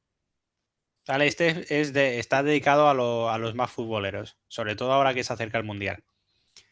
Organizar los partidos, en este caso de la Liga Española. En este caso, pues desde la Liga de Fútbol, pues se pretende organizar los horarios de los partidos de la Liga de cada jornada. Aquí os hago un indicativo. Os doy dos opciones. O realizar la jornada es decir, o realizar los partidos de una sola jornada, o si os atrevéis, realizarla de todas las jornadas, ¿vale? Eso a vuestra elección. Se conocen algunos datos que nos llevan a diseñar un algoritmo que realice la asignación de los partidos a los horarios de forma que maximice la audiencia. Y los horarios disponibles se conocen a priori, que son los siguientes. Es de viernes a lunes, ¿vale? Y los viernes solo es a las 8. El sábado puede ser a las 12, a las 4, a las 6 y a las 8. El domingo a las 12, a las 6, a las 4, a las 6 y a las 8. Y los lunes solo a las 8. ¿Vale? Entonces, esas son las ventanas disponibles para asignar un partido. En primer lugar, se clasifican los equipos en tres categorías, ¿vale? Según el número de seguidores. Hay 3 equipos en la categoría A, 11 equipos en la categoría B, 6 equipos en la categoría C. Y además se conoce estadísticamente la audiencia que genera cada partido según los equipos que se enfrentan. ¿Vale? Esta tabla es importante. En horario de sábado a las 8, que es básicamente el horario en prime time.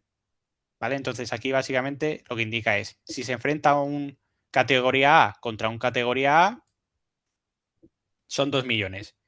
Si es un categoría A con 1B, es 1,3 millones. Y un categoría C contra 1A sería 1 millón. Si es 1B contra 1B, es 0,9. Si es un B con un C, es 0,75. Más restricciones. Según el horario del partido, si no se realiza a las 8 el sábado, que es en prime time, o el domingo a las 8 también es prime time, se considera ambos prime time. Se sabe que se reduce el número de aficionados o telespectadores. ¿Vale? Un momento vuelvo atrás, que es la audiencia. ¿Vale? Si no es el sábado o el domingo a las 8, se reduce la audiencia. ¿En qué tasa? Pues lo que indica aquí. Si es el viernes a las 8, pues en 0,4. ¿Vale? Si es el lunes a las 8, también 0,4. Y aquí veis cómo también los sábados o los domingos también se va reduciendo. Y además nos indica que debemos asignar obligatoriamente siempre un partido el viernes y siempre un partido el lunes.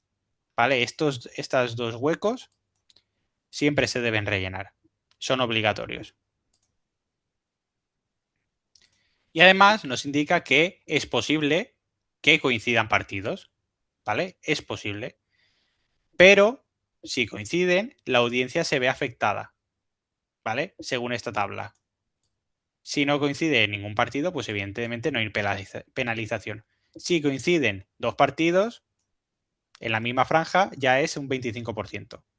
Si hay ya tres coincidencias, es decir, tres partidos ya que coinciden, ya sería 45, etcétera. ¿Vale? Fijaos que cada vez la penalización pues es mayor. Esto pues básicamente es para no juntar todos los partidos el sábado a las 8.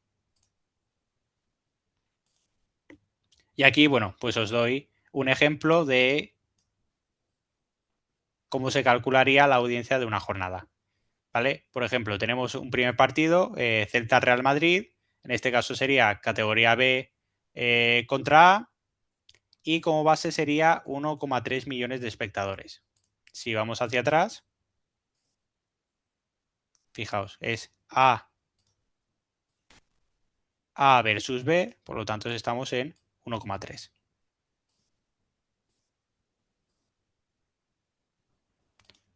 ¿De acuerdo? El horario sería el viernes a las 8, por lo tanto teníamos una tasa de audiencia del 0,4, 1,3 por 0,4 nos daría 0,52.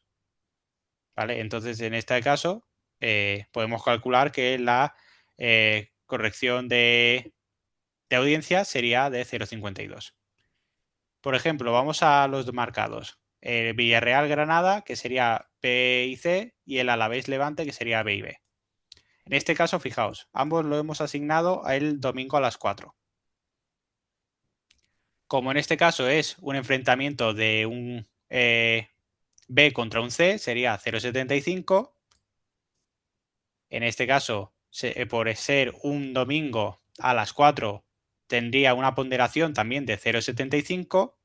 0,75 por 0,75 sería 0,56. Además, como coincide con otro partido en la misma franja horaria, tendríamos que aplicarle la penalización. ¿Vale? Acordaos que la penalización por que coincidan dos, pues es del 25%. Entonces, por ese cálculo se hace el 0,56 por el 0,25 y sale el 0,42. ¿De acuerdo? En este caso, pues sería lo mismo. Tendríamos 0,9, le aplicaríamos la ponderación de 0,75, nos daría 0,68, le aplicamos la penalización y nos daría 0,51. ¿De acuerdo? ¿Se ha entendido este problema?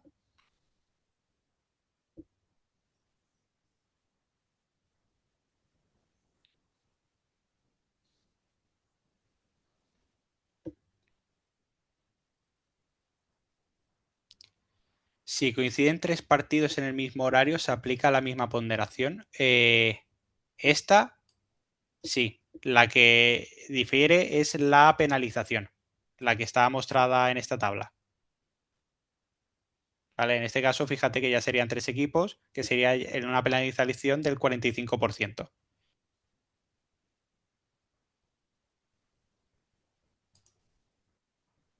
¿Vale? La ponderación depende de el horario, del día y del horario.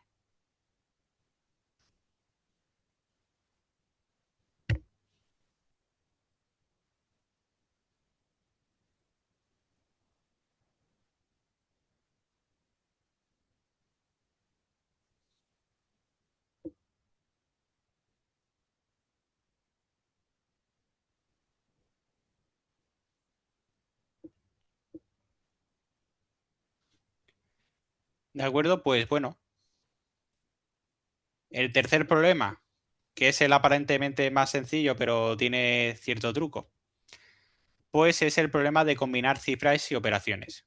¿Vale? Este problema consiste en analizar el siguiente problema, que os voy a explicar, y diseñar pues, un algoritmo que lo resuelva. Disponemos de las 9 cifras, del 1 hasta el 9, y excluimos el 0. Y de los 4 signos básicos de las operaciones fundamentales: la suma, la resta, la multiplicación y la división. ¿Cuál es el problema? Que debemos combinarlos de forma alternativa sin repetir ninguno de ellos para obtener una cantidad dada. Por ejemplo, si obtenemos el 4, pues nos debería dar una posible solución tal que así. ¿De acuerdo? Donde 4 más 2 menos 6 dividido por 3 por 1. Fijaos que los operadores van alternándose, pues igual a 4.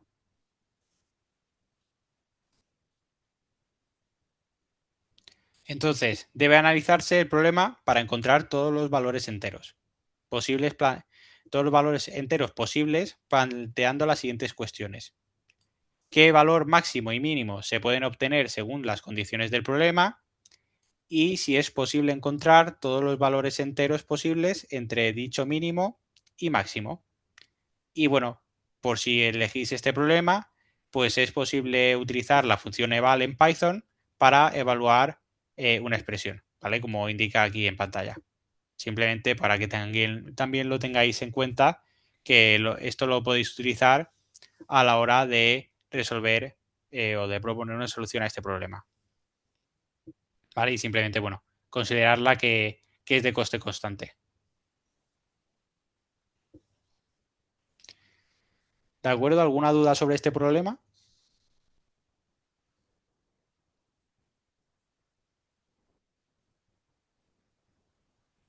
Sí, exacto. Las operaciones se van alternando, ¿vale? Y la idea es utilizar todas una cada vez.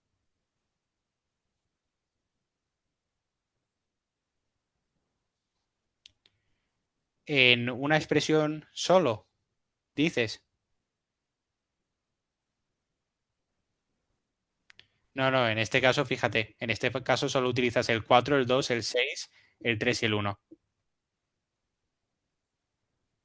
Vale, esta, por ejemplo, sería válida. Este ejemplo que hay aquí. Sí, exacto, hay que utilizar todos los operadores.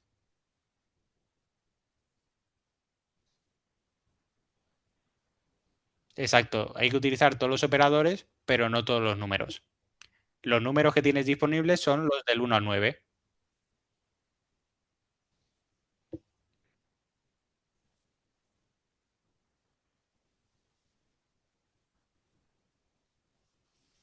Sí, sí, es lo que estáis diciendo. La combinatoria viene por los operadores, no por los números.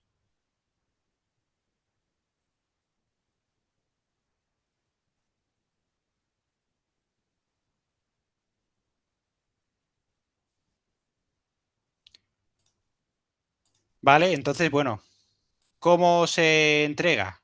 Bueno, lo primero, ignorar estas fechas, que evidentemente están erróneas. Se puede agrupar por paréntesis, ¿no? En principio el paréntesis no está incluido como operador.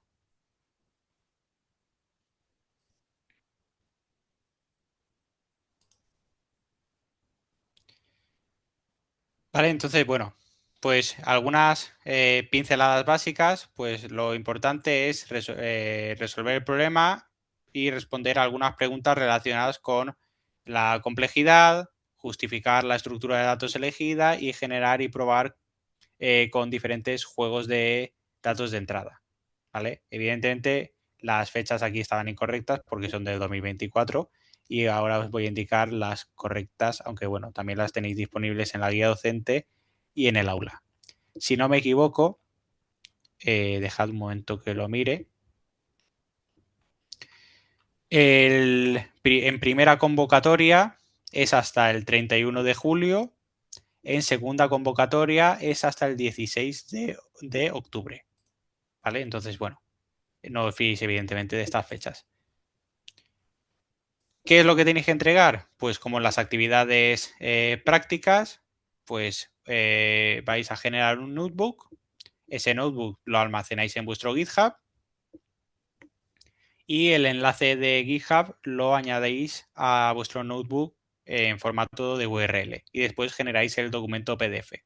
Y esto es lo que hay que entregar, el notebook en formato PDF, ¿vale? Incluyendo la URL a vuestro GitHub donde está el proyecto, el código del proyecto.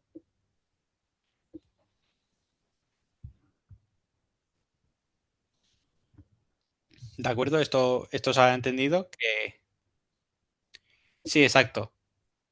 En este caso, a ver, un momento. En este caso, la segunda convocatoria es el 16 de octubre.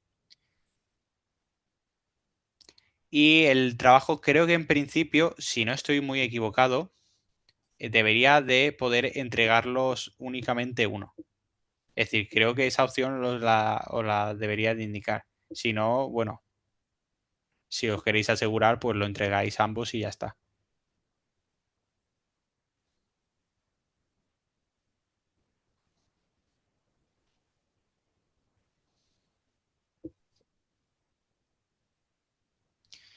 La primera convocatoria es para a ver, que lo tenía aquí, el 31 de julio. Vale, lo estoy mirando, de hecho, ahora. Mejor que lo entreguéis ambos, porque estoy viendo que los grupos no se han sincronizado con la actividad evaluable. Entonces, en este caso, como comentaba vuestro compañero, tenéis que entregar los dos el trabajo.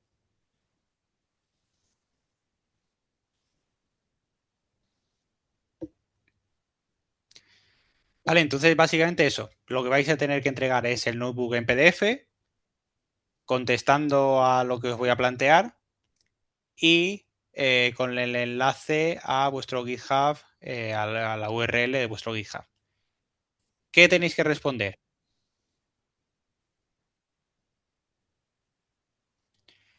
A ver, tengo esta actividad en la área.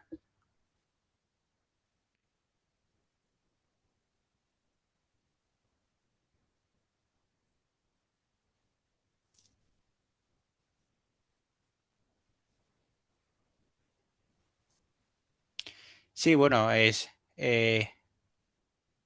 más o menos lo que os he comentado. Simplemente, bueno, se me ha olvidado cambiar eso, pero sí, esa es la actividad es la actividad que os comentaba, la del proyecto. Simplemente indicaros eso, que la entrega, ahora luego lo cambio.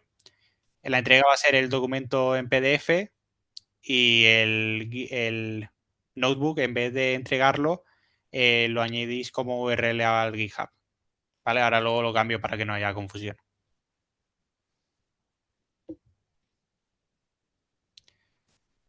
Vale, como indica aquí vuestro compañero, pues tenéis una plantilla disponible, ¿vale? De hecho, es la que se está mostrando en pantalla. Pero a mí me interesa más es ver las preguntas que tenéis que contestar, ¿vale? Básicamente, cuando seleccionéis un problema, veréis que tenéis que contestar unas preguntas. Algunas de ellas son obligatorias y otras son opcionales, pero todas suman, ¿vale? Todas suman para la nota final del proyecto. ¿Cuáles son las obligatorias? En este caso son las que están marcadas con la estrella, ¿de acuerdo? ¿Cuáles son? Pues las comento un poco por encima. ¿Cuántas posibilidades hay sin tener en cuenta las restricciones? La opcional es cuántas posibilidades hay teniendo en cuenta todas las restricciones. Obligatoria, ¿cuál es la estructura de datos que mejor se adapta al problema? Y argumenta la respuesta. ¿Vale? Aquí, bueno, hace una indicación de es posible que hayas elegido una al principio y veas la necesidad de cambiar, y en este caso, pues también argumenta. Obligatoria, ¿cuál es la función objetivo? Obligatoria, es un problema de maximización o minimización.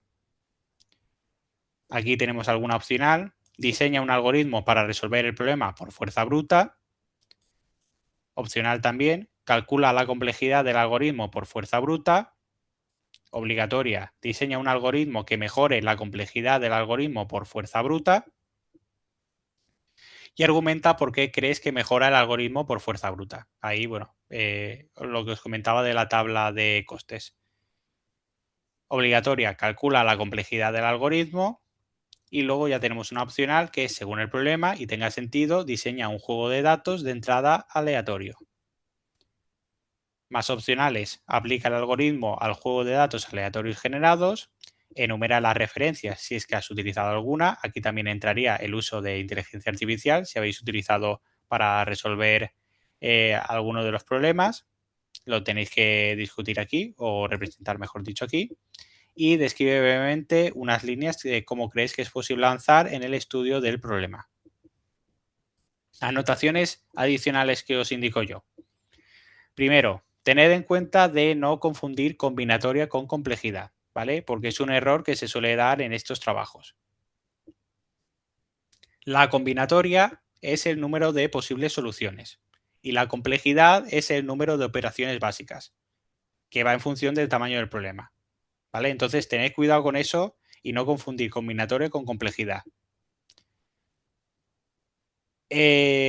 Sobre los solvers, ¿vale? Los solvers, evidentemente, no se pueden utilizar, están prohibidos, ¿vale? Entonces, la única forma en la que podéis utilizar un solver es si lo utilizáis como referencia de cuán cerca está vuestra solución propuesta de la óptima. ¿De acuerdo? Y sobre el problema 3, ¿vale? El último que hemos visto. Bueno, si no sabes que es un solver, mejor, así no lo utilizas, ¿no? Pero ahora en serio es una función que te puede devolver el resultado óptimo. ¿Vale? Entonces, evidentemente, quitaría la gracia al problema. Esto lo digo porque igual le pasáis el enunciado a un LLM, estilo ChatGPT, Gemini, lo que sea, y os dice, utiliza un solver. Y claro, no es la idea.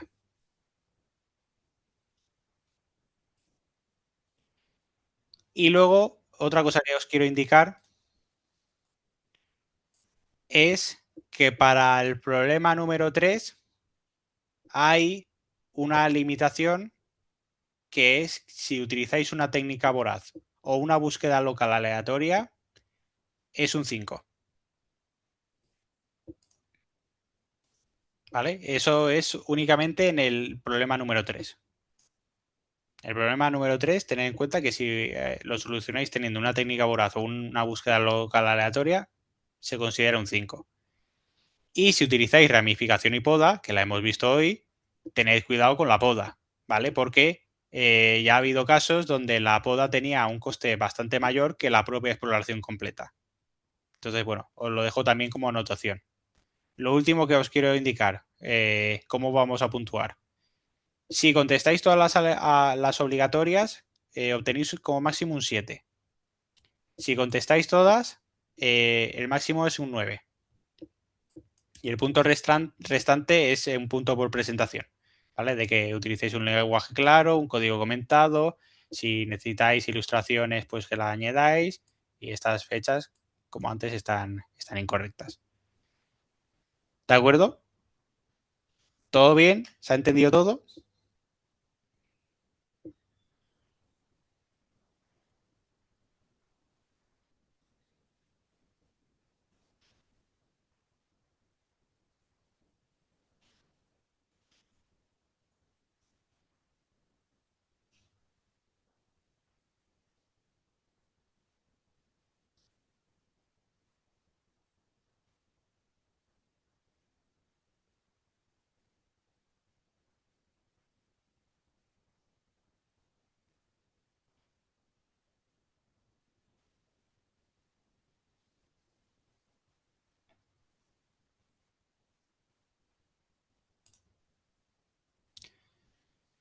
Vale, pues por mi parte, poco más. No sé si tenéis alguna duda de la sesión o queráis comentar algo de la asignatura en estos minutos finales.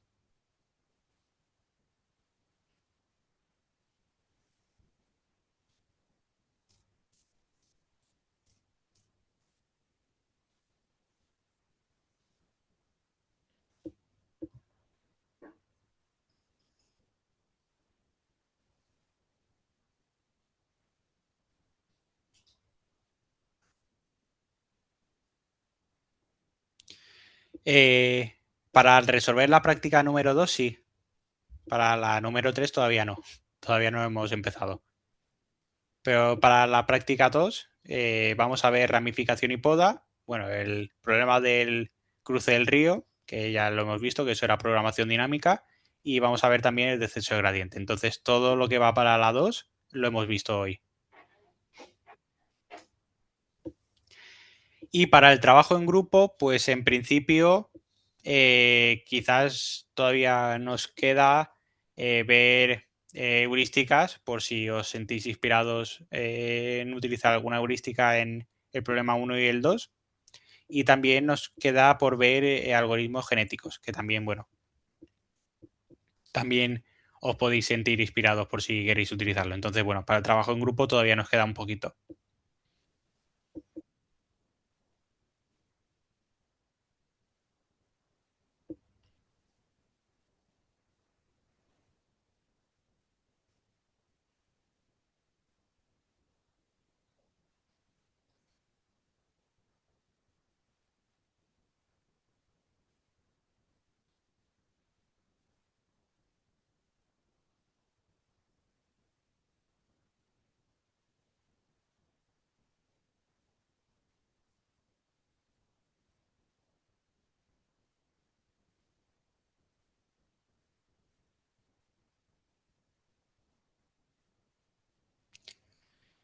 De acuerdo, pues entonces nada, lo dejamos esta sesión por aquí.